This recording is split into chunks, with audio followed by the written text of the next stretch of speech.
মিল না। আপনারা পড়েছেন হয় বিষ্ণু পুরাণ কিংবা ব্রহ্ম বৈমার্ত পুরাণ, আপনি সৃষ্টির আদি পর্বটা পড়ে দেখুন। জোনার ললাট থেকে এক ফোঁটা ঘাম নিচের দিকে যাই গেল, একটা মেয়ে হয়ে আর ঠেলে উঠে যাচ্ছে না। আবার বলছে যিনি যখন শয়ন করেছিলেন ওনার নাভি থেকে একটা পদ্ম ঠেলে উঠেছে, যে পদ্মটার মধ্যে 14 ব্রহ্মাণ্ড রয়েছে। এটাই আমাদের সেই নাল না। 14 ব্রহ্মাণ্ডের মধ্যে যদি মনে করবি হরি সাধক, দেহের তত্ত্ব জানবে আগমন। হিসাব দেখুন, মূলাধার, স্বাধিষ্ঠা, মণিপুর, অনাহত, বিশুদ্ধ, অগ্রচক্র, সহস্রদল চক্র, লালনা চক্র আর জ্ঞান চক্র। নিমিনে তল, নিতল, বিতল, সুতল, তলাতল, রসাতল আর পাতাল না। 7টা উপর দিকে, 7টা নিচের দিকে, 14 ভুবন নাল ঠেলে উঠে তার উপরে ব্রহ্মা নয়ন মুদ্রিত করে কৃষ্ণ নাম করছে। কৃষ্ণ কৃষ্ণ কৃষ্ণ কৃষ্ণ কৃষ্ণ কৃষ্ণ কৃষ্ণ কৃষ্ণ কৃষ্ণ কৃষ্ণ কৃষ্ণ কৃষ্ণ কৃষ্ণ হে কৃষ্ণ কৃষ্ণ কৃষ্ণ কৃষ্ণ কৃষ্ণ কৃষ্ণ কৃষ্ণ হে কৃষ্ণ কৃষ্ণ কৃষ্ণ কৃষ্ণ কৃষ্ণ কৃষ্ণ হে কৃষ্ণ কৃষ্ণ কৃষ্ণ কৃষ্ণ কৃষ্ণ কৃষ্ণ কৃষ্ণ কৃষ্ণ কৃষ্ণ কৃষ্ণ কৃষ্ণ কৃষ্ণ কৃষ্ণ কৃষ্ণ কৃষ্ণ কৃষ্ণ হে কৃষ্ণ কৃষ্ণ হে কৃষ্ণ হে কৃষ্ণ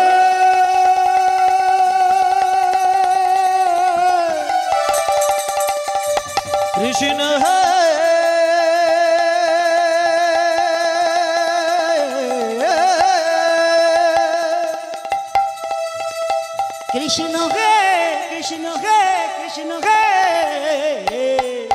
কৃষ্ণ কৃষ্ণ কৃষ্ণ কৃষ্ণ কৃষ্ণ কৃষ্ণ কৃষ্ণ হে কৃষ্ণ কৃষ্ণ কৃষ্ণ কৃষ্ণ কৃষ্ণ কৃষ্ণ কৃষ্ণ হে কৃষ্ণ কৃষ্ণ কৃষ্ণ কৃষ্ণ কৃষ্ণ কৃষ্ণ কৃষ্ণ হে। এই যে সৃষ্টি করা হচ্ছিল, ব্রহ্মার হাতে সৃষ্টির ভাত দেয়া হলো। ব্রহ্মা নিয়ম তৈরি করছিলেন কি, 60 সেকেন্ডে 1 মিনিট মানুষ চলার সুবিধার জন্য। 60 সেকেন্ডে 1 মিনিট, 60 মিনিটে 1 ঘন্টা, 12 ঘন্টায় 1 দিন, 12 ঘন্টায় 1 রাত, এই 24 ঘন্টায় রাত দিন, 30 দিনে 1 মাস, 12 মাসে 1 বছর। তাই তো আমরা যে হিসাব করছি না, তাই তো আপনাদের দিকে 12 মাসে বছর, 30 দিনে মাস, তাই তো। তাহলে বছর শেষ গণনার সময় বাপ ঠাকুরদা পঞ্জিকা থেকে বলছে 365 দিনে মাস। সব যদি 30 হবে তাহলে 360 হবার কথা। 5 দিন আপনি কোথা থেকে পেলেন? আসুন, এর নাম তত্ত্ব, দেহ তত্ত্ব। হাতটা মুঠো মারো, মুঠো মারো, হিসাবটা দেখুন। এটা থেকে গুনুন, এই 4, এখান থেকে 7, এই যে 7 মাসটা উপরে আছে না, এটা 31 দিন করে হবে না। আর প্রথমে এই নিচের মাসটা যেটা হচ্ছে না, এ হয় 28 দিন। এই 3টে গুনুন, 1 2 3 4, এখানে সে 5 হবে। এই 5-এর প্রথম মাসটা 28 দিন হয়, বাকি 4 মাস 30 দিন হয়। তাহলে ওদিক 7 দিন বেড়েছিল, একজন 2 দিন কম, আর 4 জন পূর্ণ দিন 30, তাই না? তাহলে যে 2 দিন কম আছে ওকে যদি 7 থেকে 2 মাইনাস করে দেওয়া হয়, 5 থাকলো, তাই তো। এই জন্য ওটা 365 দিন হচ্ছে। কিন্তু এই যে প্রথম মাসটা যে হয়ে আছে না, 4 বছর বাদে বাদে উনি 31 দিন হয়ে যায়। দেখবেন ইংলিশ বছর, ওই জন্যে 4 বছর বাদে বাদে 365 দিনে বছর হচ্ছে না, 4 বছর বাদে বাদে উনি তো 1 দিন বাড়ে 366 দিন হয়ে যায়। এটা ব্রহ্মার হিসাব। এইবার আসুন আমার শিবের কাছে। শিব জানতে দৈবিক শাস্ত্র। দৈবিক শাস্ত্র মানে যেটা সহদেব জানতে। দৈবিক শাস্ত্র কেমন জিনিস? আমি এত জল খেলছি, শুধু গভীর জলের মাছ বলি। হুড় পার করলে এরা কিছুই বুঝতে পারবে না, মায়েরা তো একদমই বুঝতে পারবে না, ভাববে ও কি বকবক করছে রে ওখানে। মা হিসাব। এই সেকেন্ড মিনিটের জায়গায় শিব ঠাকুর সেকেন্ড মিনিট ব্যবহার করেনি, শিব ঠাকুর ব্যবহার করেছে তজপাল। আপনি আজ থেকে যদি 30 বছর পিছিয়ে চলে যান, দেখবেন যে তৎকালীন দিনের বাপ ঠাকুরদা এই 100 গ্রাম 50 200 সব জানতো না। কি ব্যবহার করেছে? শের পালি। কই এখনকার একটা MA পাস ছেলে কত গ্রামে এক শের হয়, ওকে অঙ্ক করে বার করতে বলুন, ওর মাথা গুলিয়ে যাবে। কিন্তু বৃদ্ধা মাকে জিজ্ঞাসা করুন, তাকে যদি আপনি গিয়ে বলেন 500 চাল আমার প্রয়োজন হবে, সে বলবে 1 পা নিবে না। যদি বলেন 2.5 কেজি লাগবে, তুই 1 পালি নিয়ে যা। কি বুড়ো মা, বোঝা যাচ্ছে? তাই ত জ পল সেকেন্ড মিনিটের জায়গায় ত বসিয়ে, ঘন্টার জায়গায় শের বসিয়ে দিয়ে হিসাব করে পাওয়া গেছে যেটা ব্রহ্মার হিসাবে 30 দিনে মাস, ওনার একদিন বেড়ে যাচ্ছিল, 31 দিন হয়ে যাচ্ছিল। তাহলে বছরে 12 মাসে যদি একটা বছর হয়, প্রত্যেক মাসে যদি একদিন করে বেড়ে যায়, তাহলে 12 মাসে 12 দিন বেড়ে যাচ্ছে। দেখবেন বাপ ঠাকুরদা পঞ্জিকা থেকে বলছে এটা মল মাস। আমরা বহু জায়গায় গিয়ে দেখেছি ঠাকুরের মুখ বাঁধা আছে, খাওয়া দাওয়া হয় না, বলছে মল মাস পড়েছে, ছেলে মেয়ের বিয়ে দেওয়া হয় যাবে না, এদিনে ঠাকুরের যাগযজ্ঞ করে পূজা দেওয়া যাবে না। মল মাসটা কি? কই মল মাস কোত্থেকে উৎপত্তি কে জানেন? কই হাত তুলুন। আমি এখানে এসে শুনছিলাম, বিমলদার সঙ্গে আলোচনা করছিলাম, আমি বহুত দিন আগে এসেছিলাম। উনি বলেছি প্রত্যেক বছর বাসর হয়, বহু বড় বড় সমস্ত বড় কীর্তনে আমাদের এখানে এসেছি। আর আমি একেবারে ছোট্ট মূর্খ, ওই জন্য জল ঝড়ের বেলা আমার লাস্টে দিয়েছি। উনি প্রথম আমাকে যিনি বুক করেছেন, আমার দুটোই এখানে গান গাওয়ার কথা, কিন্তু তারপরে বলেছে না, তোমাকে দুটোই গাওয়া যাবে না, তুমি বাবা ঠাকুরের পরে গাইবে। আমার কোনো আপত্তি নেই, আমি ওই জায়গাটা কোনো আপত্তি দেখাই না কারোর সঙ্গে। কেউ থাকতে পারে না থাকতে পারে, আমার কিচ্ছু যায় আসে না, আমি গাই না, একজন থাকলেও গিয়ে দেবে। তাহলে হিসাব মাসে যদি একদিন বেড়ে যায়, মল মাস উৎপত্তি হচ্ছে। একটু বলি, একটুখানি বলি, মল মাসটা কি? এই যে বছরে 12 দিন বেড়ে যাচ্ছে না, তাহলে বছরে যখন 2 বছরে 24 দিন, 2.5 বছরে তবে 30 দিন হচ্ছে। এই 2.5 বছরের মাথায় যে মাসটা বেড়ে যাচ্ছে তার নাম মল মাস। আমি রাধাপদ ঘোষের শিষ্য, আপনাদের হরিবাসরে দাঁড়িয়ে বলছি, অন্যান্য মাসে ব্রত করলে যে পুণ্য না হয়, মল মাসে যদি আপনি ব্রত করবেন আপনার দ্বিগুণ পুণ্য হবে। আপনি মল মাসেই ব্রতটা করবেন। মল মাসে কোনোদিন আপনি আমিষ খেতে যাবেন না, নিরামিষ খাবেন, আপনার দ্বিগুণ পুণ্য আসবে। মল মাস উৎপত্তি কোথা থেকে বুঝে পেরেছেন? তা সীতা চুরি হয়ে গেছিল 10 মাস আগে না, 12 বছর 14 বছর বনবাস, 10 মাস পূর্ণ হতে বাকি। কি হলো? উনি পঞ্চবটির বনে গিয়েছিলেন। তাহলে বছরে যদি 12 দিন বেড়ে যায়, তা 10 মাসে 10 দিন তো উনি বাড়া পেয়েছিলেন না। তা হিন্দুদের দুর্গা পূজা কদিন হচ্ছে বলুন, হাত তুলুন। হিন্দুদের দুর্গা পূজা 5 দিন। রাবণ যুদ্ধ করতে গিয়ে দেখে, রাবণের সামনাসামনি দেখে রাম বুঝতে পেরেছিল তার রথের উপরে মা দুর্গা বসে আছে। তাই উনি দুর্গা পূজা করে আগে দুর্গাকে নামিয়ে দিয়েছে। দুর্গা নামলে তবেই রাবণকে মারা গেছে। রাবণ তাই মরত নাকি? ওনার নাভিতে সুধার ভাণ্ড দেয়া ছিল। কে দিয়েছে বলুন দেখি? রাবণের সুধার ভাণ্ডটা দিয়েছিল কে? ওনার নাভিতে সুধার ভাণ্ড আছে না। এই যে একটু বলার দরকার আছে। উনি কৈলাসে গিয়ে শিবকে জোর করে নিয়ে চলে আসছিল। এত বড় সাধক ছিল না, ভজন সাধন করতে করতে যেই শিব দেখা দিল, কিসের জন্য আমায় ডাকছো? আমার কৈলাসে তোমার নিয়ে চলে যাব। কি করে নিয়ে যাবি? কাঁধে করে নিয়ে যাব। শিব কাঁধে ওঠার সময় বলছিল, আমাকে কাঁধে করে যদি নাও না, যেখানে নামাবে সেখানে বেঁধে যাব, আর তুলতে পারবে। বলে আরে নামালে তবে তো বাঁধবে, আমি নামাবো না। শিব যেই কাঁধে উঠে গেছে, শিব নিয়ে আনন্দ সুন্দর নিত্য নট ও ভব করে নধায়া জয় শ্রীহরি জয় আনন্দ নিত্য নট ভব জয় শ্রীহরি জয় আনন্দ সুন্দর নিত্য নট ভব করে নধায়া জয় শ্রীহরি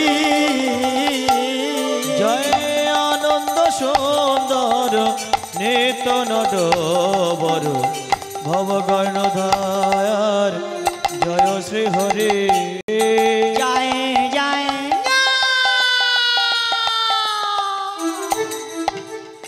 জয় আলোক আহা গালো তুমি নবীন বল জয় জয় অলকা গোল নবীন বল জয় জয় জয় আলোক আহা গো গালো তুমি নবীন বল জয় অলকা গোল নবীন বল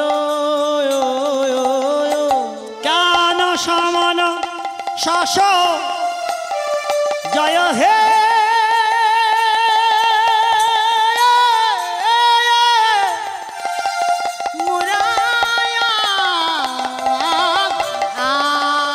তুমি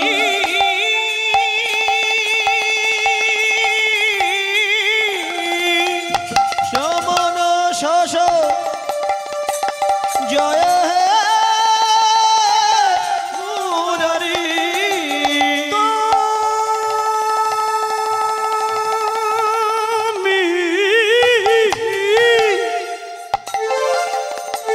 সমন শশ জয় হে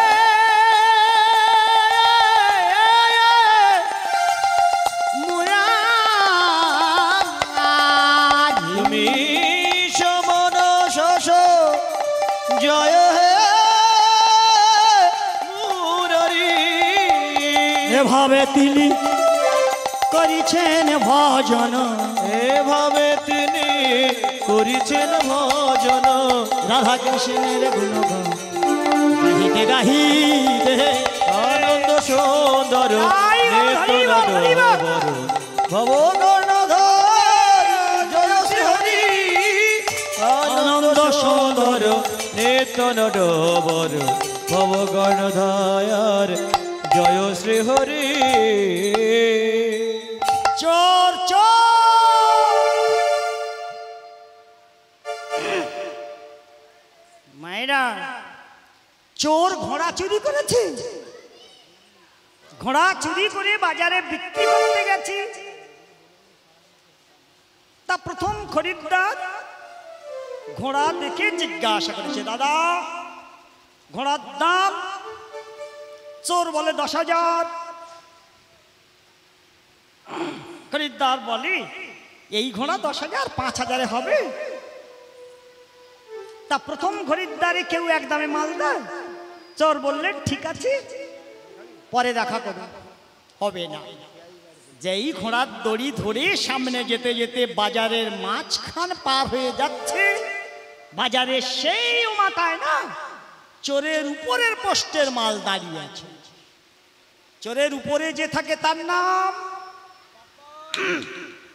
মায়েরা তার নাম বাটপার বাটপার দাঁড়িয়ে আছে বাটপার জিজ্ঞাসা করেছে দাদা ঘোড়ার দাম বলে 10,000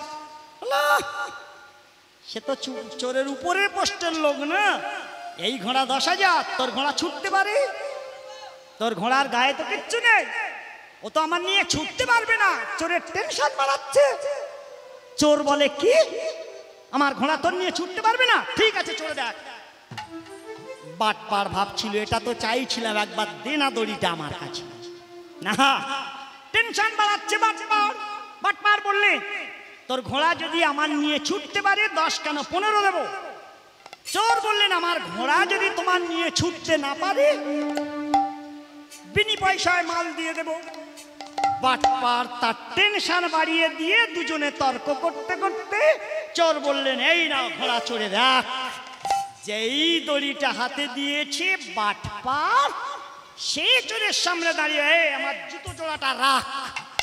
জুতোটা রেখে ঘোড়ার পিঠে উঠে ওই যে চাবুক হাংড়ে দিয়েছে না, ঘোড়া সেই যে ছুটে চলে গেল, ঘোড়া সেই যে ছুটে চলে গেল, সকাল থেকে সন্ধ্যা হয়ে গেল, সে আর আসে না। মায়েরা তাকিয়ে তাকিয়ে ভুরু ফিলাপ করা চোখ এক কমান নিচু হয়ে গেল। সন্ধ্যাবেলা চোর জুতো জোড়াটা হাতে নিয়ে যেই উঠে দাঁড়িয়েছে, প্রথম খরিদ্দারের সঙ্গে আবার দেখা। "দাদা, ঘোড়া বিক্রি হলো?" বলে, "হলো।"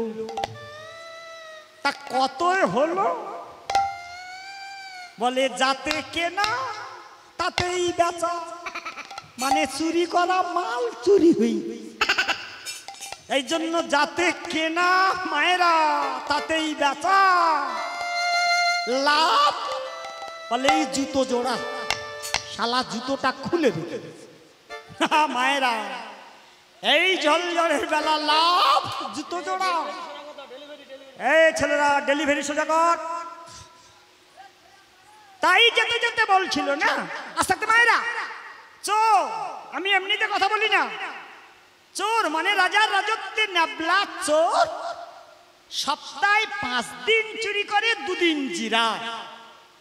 এই যে 2 দিন জিরায় না, সমস্ত মানুষ নিশ্চিন্ত হয়ে ঘুমায়। আর যেই 2 দিন পার হয়ে যায়, ন্যাবলা কারো ঘুমাতে দেয় না। এখন এই চোরের উপদ্রবে রাজত্বের মানুষ যেই ঘুমাতে পারে না, সেই রাজার রাজপ্রাসাদ ত্যাগ নদীর কাছে, সেই নদীর পাড়ে এক সাধু বাবা এসে আশ্রম বেঁধেছিল। সমস্ত রাজত্বের মা বাবা সাধুর পায়ে প্রণাম করে জিজ্ঞাসা করে, "সাধু বাবা, সংকটে আছি বাবা, আপনি উদ্ধার করুন, আপনি কৃপা করুন।" সাধু সাত্বিক মানুষ, যার মাথায় হাত দিয়ে যে আশীর্বাদ করে তাই হয়।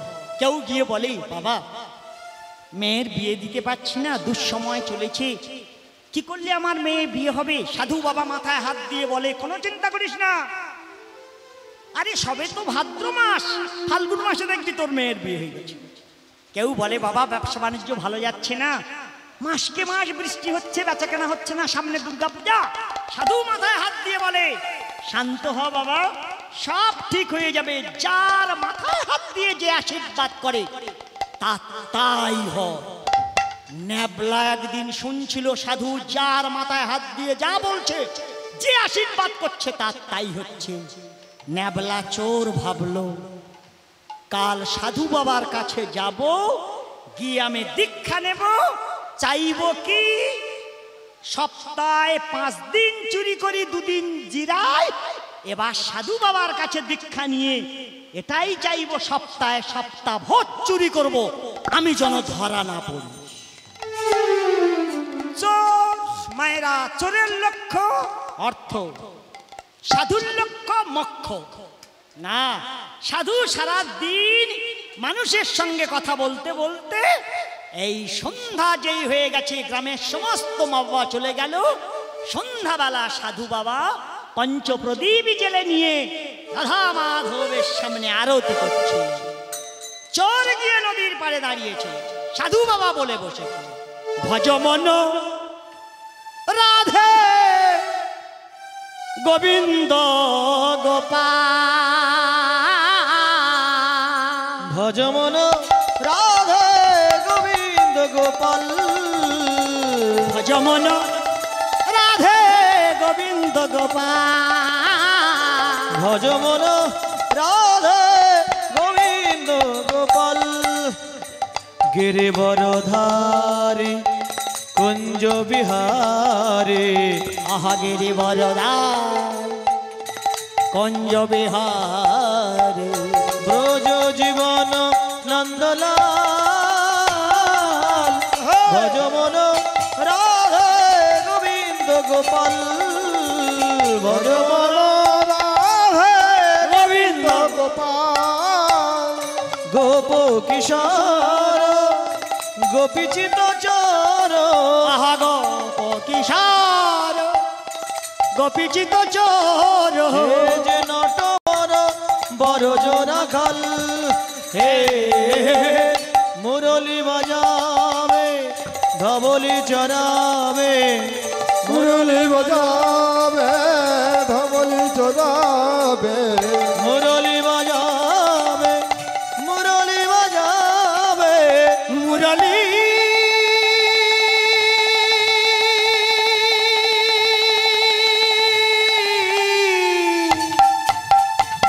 মুরলি মুরলী বাজাবে ধবলি চড়াবে গলে দোলে বন ফুল মাল রাধে কৃষ্ণ গোবিন্দ গোপাল ভজ মন রাধে গোবিন্দ গোপাল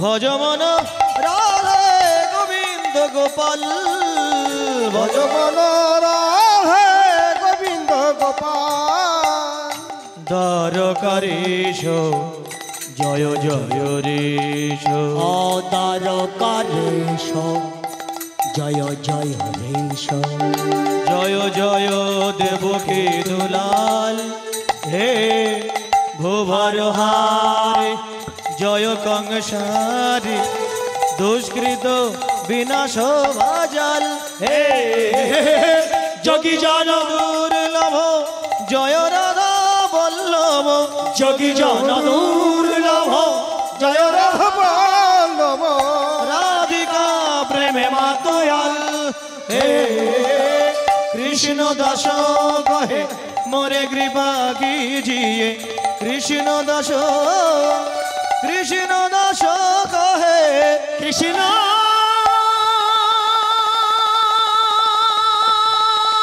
দাসে প্রভু মোরে কৃপা কিজিয়ে কৃষ্ণ দাস কহে কৃষ্ণ দাস কহে মোরে কৃপা কিজিয়ে জয় দিন ভকত দয়াল রাধে কৃষ্ণ গোবিন্দ গোপাল ভজ মন রাধে গোবিন্দ গোপাল ভজ মন রাধে গোবিন্দ গোপাল ভজ ভজমন রাধে গোবিন্দ গোপাল ভজ মন রাধে গোবিন্দ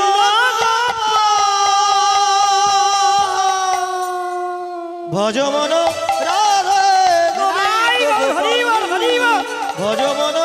ভজ মন রাধে গোবিন্দ গোপাল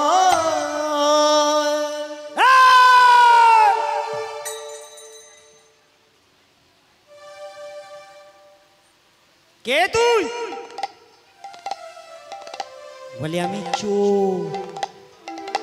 তা চোর তুই সাধুর কাছে কেন?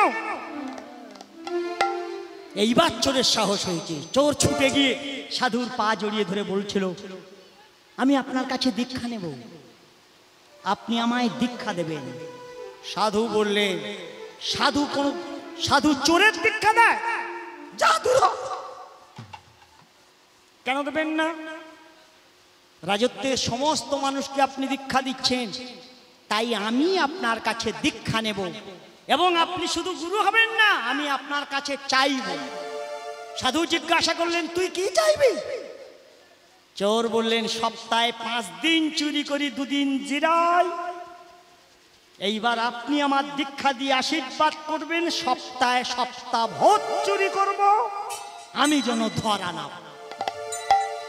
সাধু বলে, সর্বনাশ, একই উপায় জান যুক্ত না। এইবার যদি ওর এই আশীর্বাদ করি, ও হাই পায়জান হবে। সাধু বললেন, আমি তো দীক্ষা দেব না। চোর পায়ে ধরে যে এই কাজ হলো না, চোর ছুটে গিয়ে নদীর পাড়ে দাঁড়িয়েছে। আপনি যদি আমার দীক্ষা না দেন, তাহলে এই জলে ঝাঁপিয়ে পড়ছি। নদীর জলে ঝাঁপিয়ে পড়ে আপনার এই আশ্রমের কাছে আমি ডুবে মরব। সকালবেলা আমার লাশ ভেসে উঠবে, সকালে পুলিশ আসবে আপনার ধরে নিয়ে যাবে। সাধু ভাবলো সর্বনাশ, চোর পুলিশের ভয় দেখাচ্ছে, চোর এইবার দাঁড়াচ্ছে না, যেই লাফাচ্ছিল রাজি হন নতুবা এক্ষুনি পড়বো। চোর যেই লাফাচ্ছে, সাধু চোরের লাফালাফি দেখে ভাবছিল তাহলে দীক্ষা না দিলেও ডুবে মরবে। সাধু মানুষ তো, এ খোকা দাঁড়া বাবা, আমি তো দীক্ষা দেব। যেই বলেছি দীক্ষা দেবে, ছুটে গিয়ে সাধুর পায়ের কাছে বসেছি।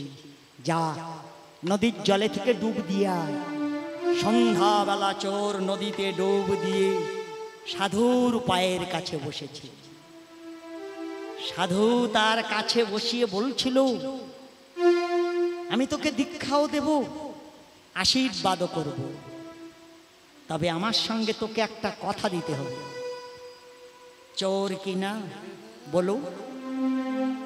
সাধু বললেন, আমার কাছে দীক্ষা নিয়ে আশীর্বাদ নিতে হলে প্রতিজ্ঞা করতে হবে আজ থেকে জীবনে কোনোদিন আর মিথ্যা বলা চলবে না। যাই ঘটুক না কেন সত্য কথা বলতে হবে। চোর মনে মনে করছিল, চুরি করব, মিথ্যা বলবো না তা। সাধু বলছিল প্রতিজ্ঞা কর। চোর মনে মনে ভাবছিল, তা ধরাই যখন পড়বুনি মিথ্যা বলার দরকারটা বাকি। সাধুর পায়ে হাত দিয়ে কথা দিলাম, জীবনে যতদিন বেঁচে থাকবো আর মিথ্যা বলবো না। সাধু মনের আনন্দে কাছে বসিয়ে তার শ্রবণে মন্ত্র দিয়ে আশীর্বাদ করছে, আশীর্বাদ করি সপ্তাহে সপ্তাহ ভর চুরি কর, আমার আশীর্বাদে তোকে কেউ ধরতে পারবে না। চোর লাফিয়ে উঠেছে। এইবার আর ছোটখাটো বাড়ি না, ধরতেই যখন পারবে না, ধরাই যখন পড়বো না, তাহলে আর ছোটখাটো বাড়ি নয়, 7 রাজার ধন 1 মানিক, রাজার বাড়ি গিয়ে মানিক চুরি করব, রাজার ভান্ডার লুটিয়ে আনবো। চোর সাধুকে প্রণাম করে ঘরে গিয়ে সন্ধ্যাবেলা ভালো করে খাওয়া দাওয়া করে ঘুমাচ্ছি। রাত্রি 12টার সময় জেগে উঠে রাজবাড়ির সামনে গিয়ে দেখে সমস্ত লাইট লিভে গেছে, সদর দরজা বন্ধ। চোর ভাবছিল ভিতরে ঢুকবো কি করে। পাঁচিল বেয়ে উপরে উঠে পাঁচিলের উপরে দাঁড়িয়ে দাঁড়িয়ে নিচের দিকে তাকিয়ে দেখলেন কিছুই দেখা যায় না, ঘোরতর অন্ধকার। চোর মনে মনে বলছিল, গুরুদেব, এই লাফিয়ে পড়ছি। গুরুদেবের নাম নিয়ে যেই লাফিয়ে পড়েছে, না পড়বে তো পড়বে কার গায়ের উপরে পড়েছে। এখন রাতের বেলা কেউ যদি কারো গায়ের উপরে পড়ে সে ছাড়বে, সে জড়িয়ে ধরেছে। তুই কে? চোর বলে, গুরুদেব, মোটে ধরা পড়ার কথা না, স্টার্টিং পিরিয়ডে ধরা পড়েছে। কি সর্বনাশ, আপনার আশীর্বাদ কোথায় গেল? চোর ধরা পড়ে ভাবছিল, ধরা পড়েছি তাতে কি, শেষ কথা রাখবো, গুরুদেব বলেছে মিথ্যা বলা যাবে না। সে রাতের অন্ধকারে পাঁজা করে ধরে লাইটের দিকে নিয়ে যাচ্ছিল আর চিৎকার করে বলছিল, তুই কে, তুই কে? বারবার যেই প্রশ্ন ছিল তুই কে, সে সত্যটা বলেছে, আমি চোর। যেই বলেছে চোর ছেড়ে দিয়েছে। চোর ভাবলো, কি ব্যাপার, চোর ধরলে মানুষ গণধোলাই করে, আর আমি চোর, এ ছেড়ে দিল কেন? চোর জিজ্ঞাসা করেছে, আপনি কে? সে বলছিল, তোর চেয়ে আমি বড় চোর, তুই তো সবে ঢুকেছিস, বহুত দিন আগে থেকে রাজবাড়ি আছি, নিতে পারছি না মাল, পারবি? হ্যাঁ পারবো। না বলা জানে আমার কেউ ধরতেই পারবে না, গুরুদেবের আশীর্বাদ কাজ করছে, ধরেও ছেড়ে দিচ্ছে। সে দেখাচ্ছিল, এই দেখ সেই কোনার ঘর, ওখানে রাজা, তার পাশের ঘরে সিন্ধু, সেখানে 3খানা মানিক আছে, এই নে চাবি, 3টে মানিক বের করে আন। নাবলা জানে আমার ধরতেই পারবে না। নাবলা সাহস করে ভিতরে গিয়ে সিন্ধুক খুলে দেখে চক চক চক চক করছে 3খানা মাল, যা জীবনে দেখেনি। ন্যাবলা দুটো মানিক বের করে একটা ভিতরে রেখে সিন্ধুকে চাবি দিয়ে বড় চোরের কাছে অন্ধকারে দেখাচ্ছে, এই দেখায় মাল এনেছি। বড় চোর বলল ওখানে 3খানা আছে, তোকে 3টে আনতে বললাম, তুই দুটো আনলি কেন? ন্যাবলা বলল 3খানা আনলে ভাগাভাগির সময় দুজনার গন্ডগোল বেঁধে যেত, সেই জন্য 1খানা মাল থুয়ে এসেছে, 2খানা এনেছে। বড় চোর ভাবলো এ ছোট হলে কি হবে, এর মাথায় বুদ্ধি আছে। না মায়েরা, বড় চোর একটা নিয়েছে, একটা ন্যাবলা দিয়ে দরজা খুলে দিয়েছে। 7 রাজার ধন 1 মানিক নিয়ে গিয়ে মনের আনন্দে ন্যাবলা ঘুমিয়ে পড়েছে। ভোরবেলা রাজা সিন্দুক খুলে ঘোষণা করেছে বাড়ি ডাকাতি হয়ে গেছে, চুরি হয়ে গেছে, মানিক চুরি করেছে, এটা ন্যাবলার কাজ, যাও ন্যাবলাকে আগে ধরো। ভোরের বেলা পাইক সেপাই ন্যাবলা ঘুমাচ্ছিল, বাড়ি ঘেরে ধরেছে। হইচই শুনে ন্যাবলার ঘুম ভেঙে ন্যাবলা ভাবলো সর্বনাশ, রাজার লোক এইবার ফাঁসি দেবে, এইবার তো আমার শুরু হবে। ন্যাবলা তাড়াতাড়ি মানিকটা হাতের মুঠোয় করে নিয়েছে, কাপড়ের মধ্যে হাতের মুঠোয় মানিক নিয়ে যেই দরজা খুলেছে লোকজন ধরে নিয়ে গিয়ে রাজার কাছে নিয়ে গিয়ে গাছের গায়ে বেঁধেছে। চুরি করেছিস? ন্যাবলা ভাবছিল ধরাই যখন পড়েছি গুরুদেবের কথা রাখবো। হ্যাঁ, কিন্তু মহারাজ আমি রাতের বেলা কার গায়ের উপরে পড়েছিলাম, সে আমার সিন্ধুকে সন্ধান দিয়েছে, চাবি দিয়েছে। আপনার সিন্ধুকে 3খানা মানিক ছিল, আমি 2খানা বের করেছিলাম, একটা সিন্ধুকে রেখেছিলাম। সে বলেছে আমি বড় চোর, তাকে আমি একটা দিয়েছি, সে আমার একটা দিয়েছিল, যেটা আমার দিয়েছে আমি এনেছি। সে কি আমি জানি না। এইবার আপনি আমার ফাঁসি দেবেন কি শুল দেবেন আপনার ব্যাপার। পাইক সেপাইরা বলছিল চোর, ও কোনোদিন সত্য বলে, সমস্ত মানিক ওর কাছে আছে, ওকে ফাঁসি দাও, ওকে শুনে দাও। সবাই যেই লাফালাফি করছে, রাজা বলছিল মন্ত্রী ও বারবার একটা কথা বলছে, ও 2টো বের করেছে, একটা ভেতরে আছে, একটাও নিয়ে গেছে, একটা বড় চোরকে দিয়েছে। এই নাও সিন্ধুকের চাবিটা নিয়ে গিয়ে খুলে দেখো তো ওর ভেতরে ও কি বলছে, সত্য না মিথ্যা ওখানে আছে কি। যেই মন্ত্রীর হাতে চাবি দিয়েছে, মন্ত্রী ভাবলো জীবনে এই সুযোগ আর পাবো না। মন্ত্রী গিয়ে সিন্ধুক খুলে ভাবছিল আর এ মাল রাজার কাছে নিয়ে যাওয়া উচিত না, আমি কেটে দেব, সমস্যা গিয়ে পড়বে চোরের মাথার উপরে, আমি ধরা ছোঁয়ার বাইরে। মন্ত্রী সিন্ধুক থেকে মাল নিজের পকেটে ঢুকিয়ে, মহারাজ ও চোর, ও সত্য বলে, ও সব বের করে নিয়ে চলে গেছে, ওকে ফাঁসি দেয়, ওকে শুলে দেয়। এই মন্ত্রী যেই লাফাচ্ছিল, রাজা বসে বসে বলছিল মন্ত্রী, ও বলছিল ও নাকি রাতের বেলা কার গায়ের উপরে পড়েছে, তা কার গায়ের উপরে পড়েছে তুমি জানো? মন্ত্রী বললেন মহারাজ আমি তো ছিলাম না, আমি জানবো কি করে? রাজা বললেন ও আমার গায়ের উপরে পড়েছিল, আমি রাতের বেলা খালি গায়ে ঘুরছিলাম, আমি ওকে চাবিটা দিয়েছিলাম, ও 2খানা বের করেছিল, একটাও নিয়ে গেছে, সেটা এনেছে, আমাকে একটা দিয়ে গেছিল, আমার কাছে আছে। আর এক্ষুনি আমি দেখে এলাম মাল রয়েছে, তুমি বলছো মাল নেই? এই পাত্র ওকে সার্চিং কর। পাত্র উঠে যেই মন্ত্রীর পকেটে হাত গলিয়ে দিয়েছে, মাল বের হয়েছে। রাজা বলল জীবনে বহু মানুষ দেখেছি, কিন্তু এই চোরের মতো এত সত্যবাদী মানুষ আমি জীবনে দেখিনি। এই পাত্র মিত্র, ওকে গাছের গায়ে থেকে খুলে দাও, মন্ত্রীকে গাছের গায়ে বেঁধে দাও, আর মন্ত্রীর গায়ে থেকে ড্রেসটা খুলে চোরকে পরিয়ে দাও। সারা জনম আমি যতদিন বেঁচে থাকবো, এই চোর আজ থেকে আমার মন্ত্রী হয়ে থাকবে। গাছের গায়ে থেকে চোরকে খুলে নিয়ে যেই মন্ত্রীর ড্রেস পরানো হচ্ছিল, মন্ত্রী আকুল প্রাণে কেঁদে উঠে বলছিল গুরুদেব, সারা জনমের মধ্যে 5 মিনিট আমি সাধু সঙ্গ করেছিলাম, আমি সাধুর পা জড়িয়ে ধরেছিলাম, সাধুর মন্ত্র শ্রবণে নিয়েছিলাম। 5 মিনিট সাধু সঙ্গ করে সাধুর চরণ ধুলি গায়ে মেখে আমি চোরে থেকে মন্ত্রী হয়ে গেছি। হে গুরুদেব, তাহলে সারাটা জনম যদি আমি এমন সাধু সঙ্গ করতে পারতাম তাহলে তাই গৌরী বল বলে কত শত রাজ্যের রাজা হয়ে যেতাম। তাই সেই চোর বলছিলেন, রাধে গোবিন্দ রাধে গোবিন্দ রাধে গোবিন্দ নন্দ নন্দন মধুসূদন গোপী প্রাণ রায়া।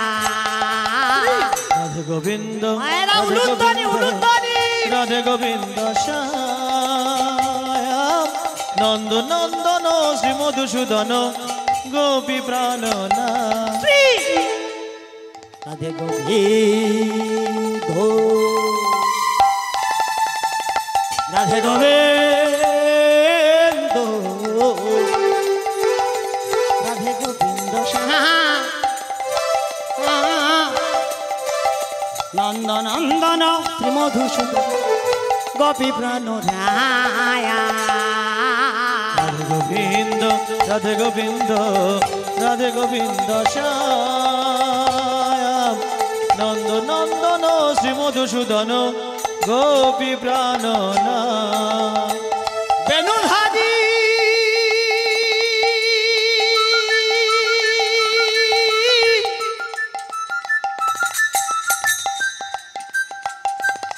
ধেনু বিহারী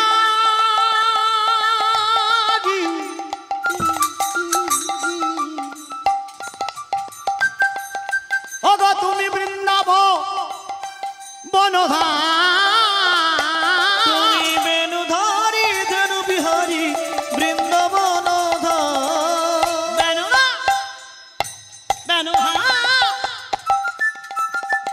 বেনুধারী ধেনু বিহারী বৃন্দাবন। তুমি বেনুধারী ধেনু বিহারী বৃন্দাবন ভবভয়হারী প্রেম দানকারী ভব ভয় হারি প্রেমে দান কাজী।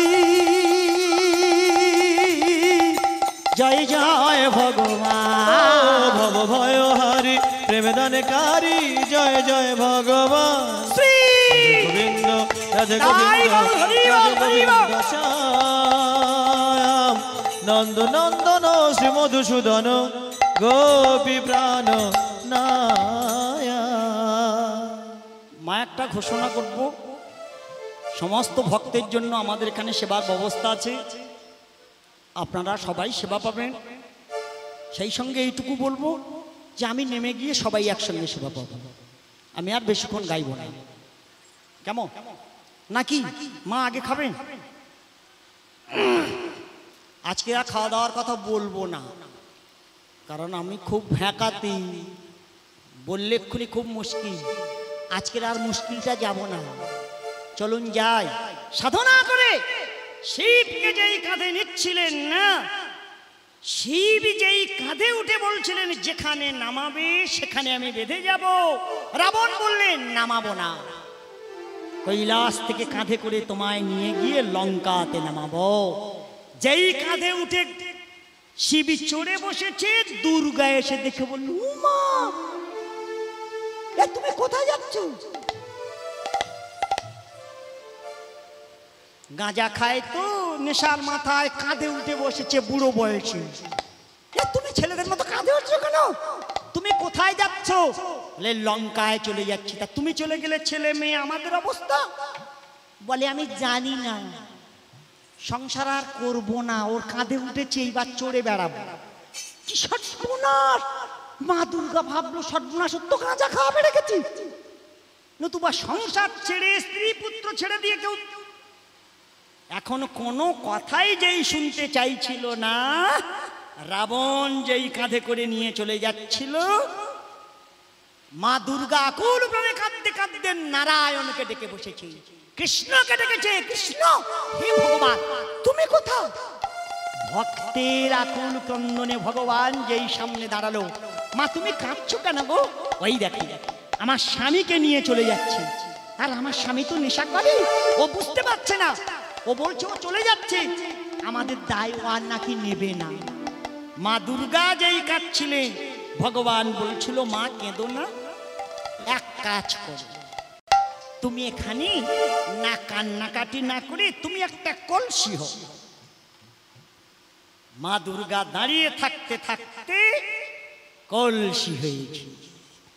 যেই কলসিটা হয়েছে, ভগবান ডাকছিলেন মা গঙ্গে, কোথায় বিরাজ করো মা, এসো কলসিটার মধ্যে প্রবেশ করো না। যেই ডেকেছে না, এইবার অঙ্গাবাহ মেয়ে তো শ্রীপদে জাহ্নবী, পাশানি মানবী, ও যার শ্রীপদে জাহ্নবী, পাশানি মানবী, শ্রীপদে জাহ্নবী, পাশানি মানবী, শ্রীপদে জাহ্নবী, পাশানি মানবী, জানাই আছে শোনা হলো কাষ্টের তো, ও জানাই আছে শোনা হলো কাষ্টের তরি। এবার তোমায় চিনেছি, এবার তোমায় চিনেছি, এবার তোমার চিনেছি, এবার তোমার চিনেছি, গদাধর ধারি তোমায় এবার তোমায় চিনেছি। আমার বাড়ি হলো এবার তোমায় চিনেছি। জিজ্ঞাসা করছিল যা শ্রীপদে জাহ্নবী, পাশানি মানবী, সেই ভগবান এসে তুমি দাঁড়িয়ে আছো না। যেই ভগবান গঙ্গাকে ডেকেছে, গঙ্গা উৎপত্তি যেদিন 6 রাগ 34 রাগিনী কীর্তন করেছিল। 6টা রাগ আছে, মালবশ্চৈব, মল্লা, শ্রীরাগেশ্চৈব, বসন্ত, হিন্দুল্লাসচতে, কর্ণাটক এবং এতা রাগ। মালো, মল্লাদ, শ্রীরাগ, কর্ণাটক, এতা রাগ আর বসন্ত, এই 6টা রাগ 36টা রাগিনী। মালবস, ত্রিবেণী, গৌরী, কেদারী, মধু, দেশ, দেবগী, বিরাটি, তরি, ললিত, হিন্দ, ভৈরবী, বাঙালি, সন্দীপ, গুজ্জরী, গুণকারী, বিভা, ভূপালী, বড়হিংসুকা, মালব, পটমঞ্জুরি, মল্লারি, সুর, সাবেরী, কৌশিক, কানাড়া, হরসিংগারা, কোমদা, কল্যাণী, নটিকা, সারঙ্গী, হাম্বি, রামকিড়ি, কর্ণাটি এবং আবেরি। এই 6 রাগ 34 রাগিনী যখন কীর্তন করছিল না, ব্রহ্মা বিষ্ণু দুজনে শ্রবণ করতে করতে সহসা তাকিয়ে দেখে বিষ্ণুর চরণটা ঘেমে নিচের দিকে গড়িয়ে যাচ্ছে। ব্রহ্মা বসে বসে ভাবছিল কি দিয়ে ধরবো, ওনার হাতে যে কুমণ্ডল ছিল না, কুমণ্ডলিটার মধ্যে করে ধরেছে। তাহলে মহাজন প্রশ্ন করছিলেন, ব্রহ্মার হাতে যে কুমণ্ডলিটা ছিল এটা কে গো? কারণ মা ছাড়া ধারণ ক্ষমতা কারোরই নেই। কুমণ্ডলী উৎপত্তি, এই যে মায়েরা দেখবে সংসারে একটা ছেলে যদি 2টি বিবাহ করে তার কি বলা হয়? সতীনীর ঘর। কিসের ঘর মা, জোরে বলুন। এরা বলতে পারবে না। না, এখন দেখবে যে ছেলে 2টি বিবাহ করে ওদের বাড়ি হয়তো একটু সমস্যা বেশি, কিন্তু ওনার মতো যত্ন কেউ পায় না। কারণ একজন যদি বিগড়ে যায় আর একজন হাত বাড়িয়ে দেবে, তাই না? আর যাদের একটা করে বিয়ে, কোনো কারণে যদি ঝামেলা হয়, এইবার গ্যাস যদি জ্বালতে পারো রে দেখাও, আর নতুবা আলু সিদ্ধ কি করে কি করবে করো, পায়ে ধরে মান ভাঙাও না, এই যে বিষয়টা না। কিন্তু এত যত্ন পেলে কি হবে, তুচ্ছ কথায় দাঙ্গা লেগে যায়, তাই না? সবাই চায় যে আমার দিকে হেলে থাক। এই জন্য লক্ষ্মী সরস্বতী নারায়ণের সঙ্গে প্রেমটা করে না, দুজনে একদিন তুচ্ছ কথায় দাঙ্গা লেগে গেছে। সহসা সরস্বতী বলে বসলো, লক্ষ্মী তোমার এত অহংকার, রাখালের ঘরে বাঁধা থাক। যেই লক্ষ্মীকে বললো রাখালের ঘরে বাঁধা থাকো, সরস্বতীর অভিশাপ শুনে লক্ষ্মী বলল, আমি সারা জন্ম রাখালের ঘরে থাকবো আর তুমি স্বামীর সঙ্গে থাকবে, তোমায় অভিশাপ করে দিচ্ছি, সারা জন্ম স্বামী সুখ হতে বঞ্চিত হয়ে থাক। যেই অভিশাপ করা হলো, সরস্বতী কাঁদছিল। মায়েরা, ভক্ত যদি ভক্তিতে বাঁধে কোনো কষ্ট নেই, রাখালের ঘরে থাকলেও কষ্ট নেই। কিন্তু কোনো মেয়ে যদি স্বামী সুখতে বঞ্চিত হয়ে যায়, যে দেহে ফসল ফলে না সেটা মরুভূম। তাই সরস্বতী যেই কাঁদছিলেন না, উনি কাঁদতে কাঁদতে যেই বের হয়ে চলে যাচ্ছিলেন, এই কাঁদতে কাঁদতে যেই বের হয়ে চলে যাচ্ছিলেন, নারায়ণ দেখা দিয়ে বললেন, তুমি কাঁদছো কেন? সে বলছিল, আমার কত আশা, কত ভরসা, কত বিশ্বাস তোমার বদনে বদন দেব, তোমার অধরে অধর দেব। অধর মানে? অধর মানে ঠোঁট। বদনে বদন দেয়া মানে এই ঠোঁট দিয়ে তোমার কি হয় মা? কি খাওয়া বলে? যে বদনে বদন দেব, অধরে অধর দেব, কিন্তু আমায় অভিশাপ করেছি সারা জনম স্বামী সুখ হতে বঞ্চিত হয়ে থাকতে হবে। নারায়ণ শুনে বলল, যদি আমার বদনে বদন দিতে চাও, যদি আমার অধরে অধর দিতে চাও, তাহলে ওই দেখো বৃহস্পতির সঙ্গে ব্রহ্মা যে যজ্ঞ করছে, এই যজ্ঞে তুমি একটা বাঁশ হয়ে আর বাজাও। সরস্বতী ব্রহ্মযজ্ঞে বাঁশ হয়ে ঠেলে উঠল। কতটা পাও? নবম পর্ব সারঙ্গশ্চ, সপ্তমে জনকস্তথা, পঞ্চমে পিনাক, তৃতীয়মে অর্জুনের গান্ডীব, এক পর্ব গোপিকা মনমোহিনী বাঁশি। তা বাঁশ আপনারা দেখেছেন? তা বাঁশ যদি হয়, বাঁশের মাথাটা খেয়াল করবেন, হুঁচ আছে না? আপনাদের দিকে বাঁশে আছে? কিন্তু বাঁশিও দেখেছেন বাঁশির মাথাটা সমান। তাহলে ওই বাঁশের ডগ কেটে বাদ দেয়া হয়েছিল, সেই ডগটা আপনাদের হরিবাসনে কোথায় আছে বলুন? কোথায় আছে মায়েরা? আর একবার না এলে বলবো না। আজকের ডগ থাক, গোড়া ব্রহ্মার হাতের কমণ্ডল, যার মধ্যে মা গঙ্গা গিয়ে প্রবেশ করেছিল। না না, ওটাও বলে দেওয়া দরকার না। দেখবেন যে কোনো হরিবাসন দিতে হলে, যে কোনো হরিনাম শুরু করতে হলে, এই হরিনামের নাম করে একটা ধ্বজ উত্তোলন করে দিতে হয় না? এই হরিনামের ধ্বজটাই হলো বিংশতি বাঁশের ডগ। তা বাঁশ যখন হয়েছিল তার তো কঞ্চি হয়েছিল। কঞ্চি কোথায় আছে বলুন? শুধু তুলসী মঞ্চকটা সাজানো আছে দেখুন, চার গালায় চারতাল কাদা দেয়া আছে, মাঝখানে একটা করে কঞ্চির বাড়ি দেয়া আছে, লাল সুতো দিয়ে বের দেওয়া আছে, তার উপরে তাল পাতা দেয়া আছে। কেন গো? এরা কারা? না, অতটা না ঘাটাই ভালো, চলুন যাই এদিকটা বল। তাহলে ওনার যে হাতে যে বাঁশিটা ছিল না, 9টা ছিদ্র ছিল। প্রথম রন্ধের গানে ব্রহ্মার ভাঙ্গিল ধানে, দ্বিতীয়াতে যমুনা উজা। তৃতীয় রন্ধের কথা শুনো বৃষভানুসুতা, পবনের হতগতি। চতুর্থ রন্ধের স্বরে আপনি সে ধেনু ফিরে, তৃণমুখে উদ্য পুচ্ছে রায়। পঞ্চম রন্ধের গানে বাজে ব্রজবাসীর গানে আলু থালু পাগলিনী প্রায়। ষষ্ঠ রন্ধের গীতি কদম ভয় বিকশিতি, স্বরূপ একত্র উদয়। সপ্তম রন্ধের গুণে পাষাণ দ্রবিল গুণে পাষাণ আপনি জল হয়। অষ্টম রন্ধের গুণ গানে রাধা তব গুণ মোর বংশী এত গুণ ধরে। নবম রন্ধে গোপী প্রাণ টানাটানি, বৈষ্ণব দাসেতে কহে এই মাত্র জানি। মানে কৃষ্ণ একটা আঙুল ছেড়ে দিয়ে যদি বাঁশি বাজায় না মায়েরা, ব্রহ্মার ধ্যান ভঙ্গ হয়ে যায়। দ্বিতীয়াতে যমুনা উজা, মানে দুটো আঙুল ছেড়ে কৃষ্ণ যদি বাঁশি বাজায়, যমুনায় ঢেউ আরম্ভ হয়ে যায়। তৃতীয় রন্ধের কথা শুনো বৃষভানুসুতা, পবনের হতগতি হয়। মানে এই আমি যখন উঠছিলাম যা হচ্ছিল না, বহির জগতে যদি প্রচন্ড ঝড় বৃষ্টি হয়, আর কৃষ্ণ যদি 3টে আঙুল ছেড়ে দিয়ে বাঁশি বাজায়, আচমকা বন্ধ হয়ে যাবে। চতুর্থ রন্ধের সারে আপনি সে ধনু ফিরে, তৃণমুখে উর্ধ্ব পুচ্ছে ধা। মানে 4টে আঙুল ছেড়ে দিয়ে কৃষ্ণ যদি বাঁশি বাজায়, কোনো গরু যদি ঘাস গালে করে ঘরে, সে আর ঢোক মারতে পারবে না, লেজ উঁচু করে তার কাছে ছুটে আসবে। এজন্য 12 জন রাখাল আর 9 লক্ষ গরু চড়ানো সম্ভব, তাই না? নতুবা আমার আপনার বাড়ি যদি 2টো গরু থাকে, শ্বশুর শাশুড়ি বৌমা টিকি ছেঁড়াছিড়ি হচ্ছে না, যে কে খড় দেবে আর কে জল দেবে। কিন্তু আমার কৃষ্ণের হাতের বাঁশিটা যদি বাজায়, গরু দাঁড়াতে পারবে না। এই যে মায়েরা, পঞ্চম রন্ধের গানে বাজে ব্রজবাসীর গানে আলু থালু পাগলিনী প্রায়। মানে 5টা আঙুল ছেড়ে দিয়ে কৃষ্ণ যদি বাঁশি বাজায়, কোনো মেয়ে যদি শাড়িটা কোঁচায় না, সে আর গোঁজার সময় পাবে না। তাই কৃষ্ণ যেই বাঁশি বাজালো, রাধা যেই ছাদের উপরে শুনছিল, সখী আমার মন কে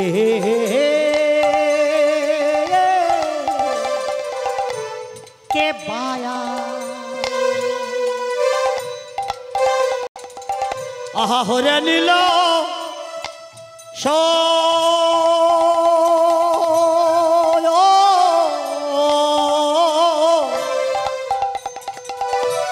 কেন সামে কালা চা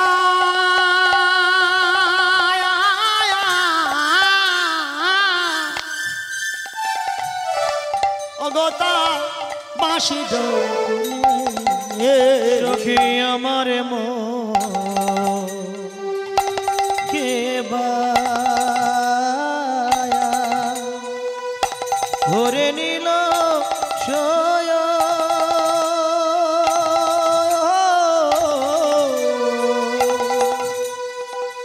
শ্যামে কালা চা অগতার বাঁশির গুনে আমার মন কে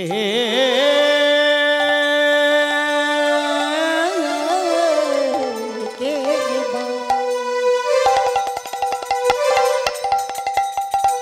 হরে নীল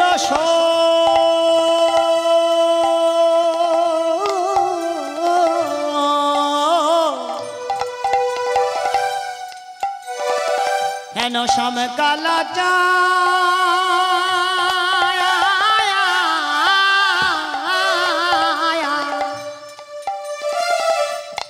অগতার বাঁশি গুনে সখী আমার মন কে বায়া ধরে নিল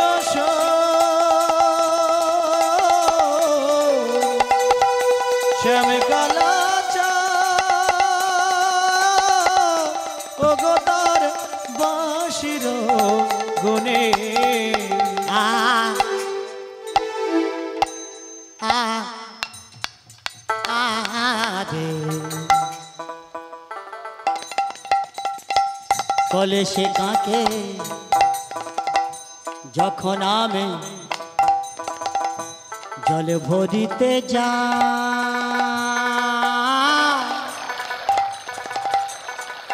আমি 5 মিনিট গাইব, বসুন বসুন। বাহ, কলে সে কাকে যখন আমি জল ভরিতে যা কেন স্বামের বাঁশি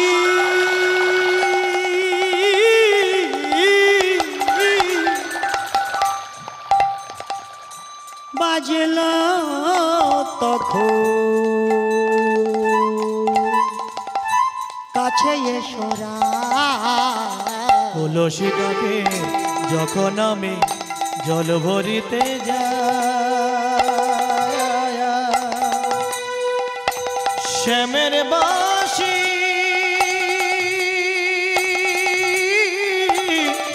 বাজল তখন কাছে এসোরা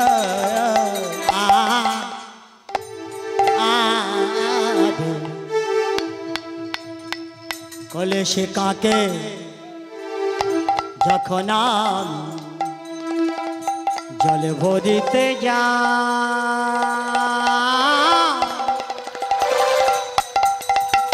কেন স্বামের বাঁশি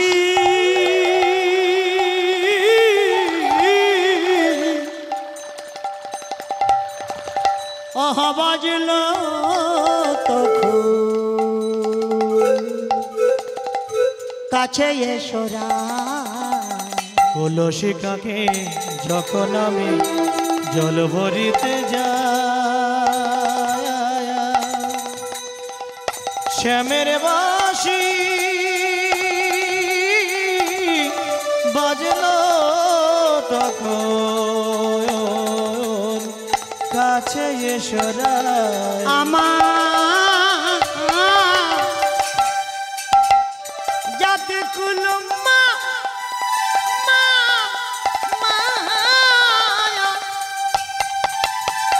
সব হারালাম গো ও আমার যতগুলো মায়া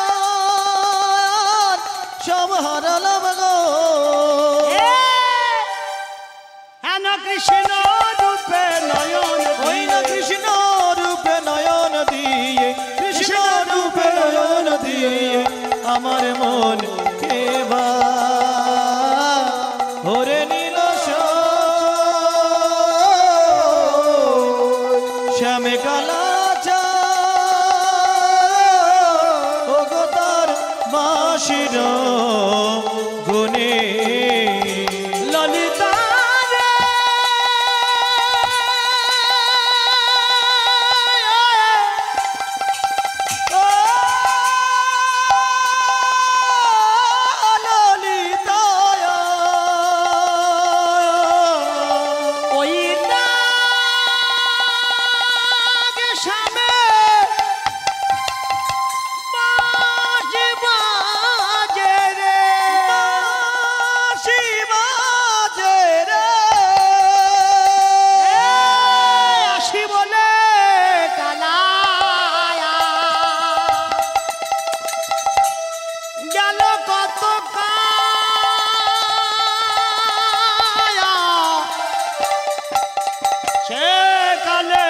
কত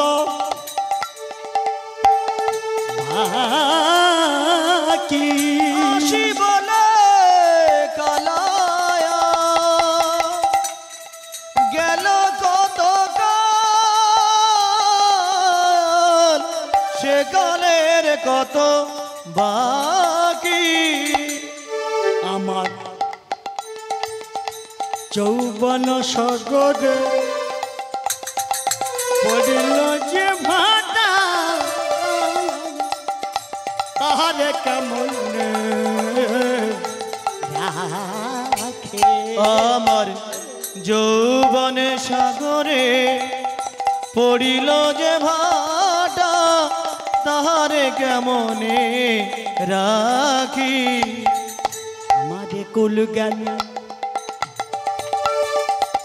সখিও কুল গেল গেল আমার কুল গেল সখিও কুল গেল আমারে কুল গেল ও কুল গেল আমার কুল গেল সখিও কুল গেল আমি কোন কুলে তানে পেলাম না না না আমার কুল গেল ও কুল গেল আমি কোন কুলে টান পেলাম না কেন কৃষ্ণ ভজন করিলাম আমার কুল কুল দুকুল গেল আহা কৃষ্ণ ভজন করিলাম কুল কুল তু কুল গেল ভজন করিলাম বলে কুল কুল তু কুল গেল ভজন করিলাম কুল কুল তু কুল গেল আমি কৃষ্ণ ভজন করিলাম বলে এ কুল কুল দুকুল গেল কুল গেল ও কুল গেল কুল গেল ও কুল গেল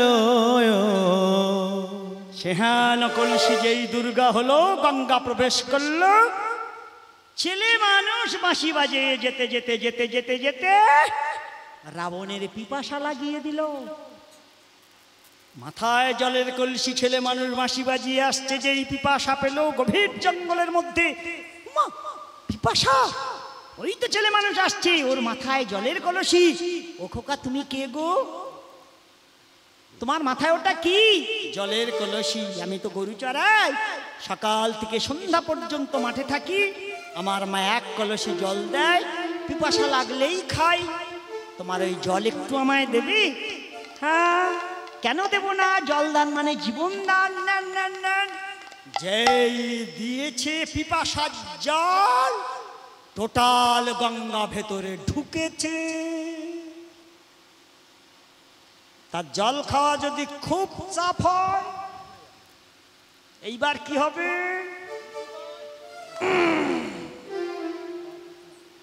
পেটটা কনকন করছে না, এইবার শিখতে হবে, তাই না? মনে পড়েছে বলবো?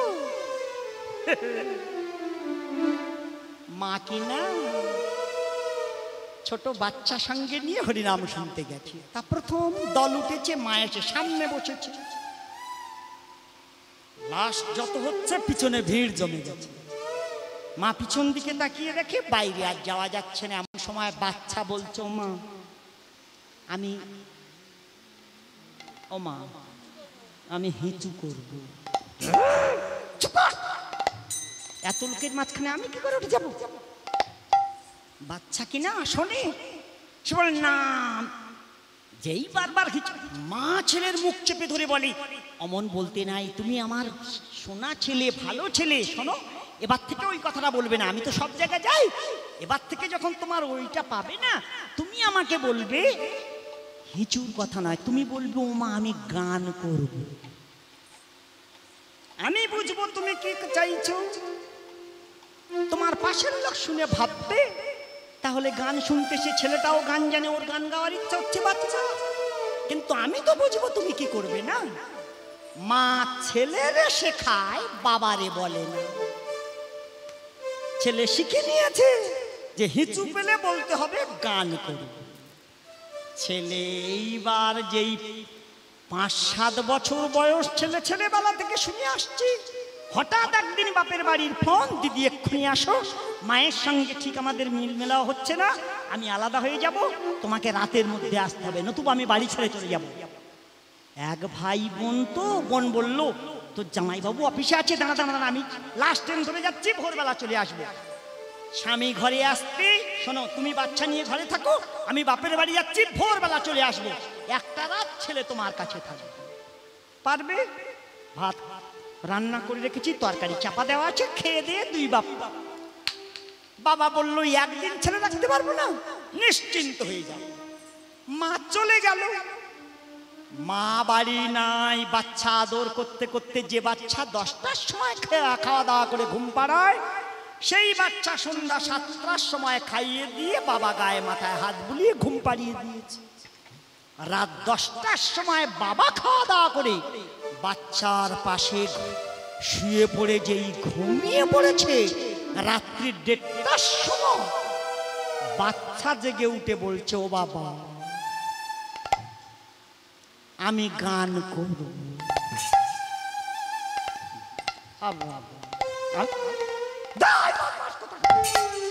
রাত 2 বেলা গান করবি মানে? লোকজন ঘুমাচ্ছে তো গান করবি? বলে না আমি গান করব। তো আচ্ছা বদমাশ হয়েছি, এই রাতের বেলা কেউ গান করে? ঘুমা ঘুমা ঘুমা। মা বাড়ি নাই, বেশি হাঁকাহাঁকি করাও যাবে না, ছেলে চেপে ধরে, তা সে কি চাপলে হবে? তার তো পেটে যন্ত্রণা হচ্ছে।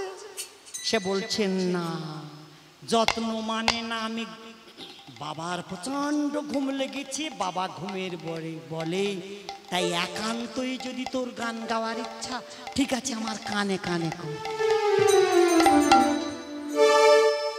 কানে গান করে দিতে বলেছে, সে তো জানে না গান মানে কি। বাচ্চা উঠে বাবার কানে গান করে দিয়েছে। গান ছাপিয়ে গান যেই গালের ভেতর ঢুকে যাচ্ছে, মায়েরা এসেই তালাচ্ছে না। এখন জল খাওয়াটা বেশি হয়ে গেছে, কিন্তু কাঁধে শিব।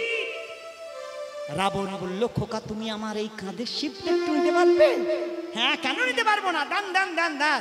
কিন্তু শুনো, যত সময় সূর্য আছে তত সময় ধরে থাকবো, সূর্য অস্তে গেলে আমি আর শিবি ধরে রাখবো না। রাবণ দেখলো দুদণ্ডকাল বেলা আছে।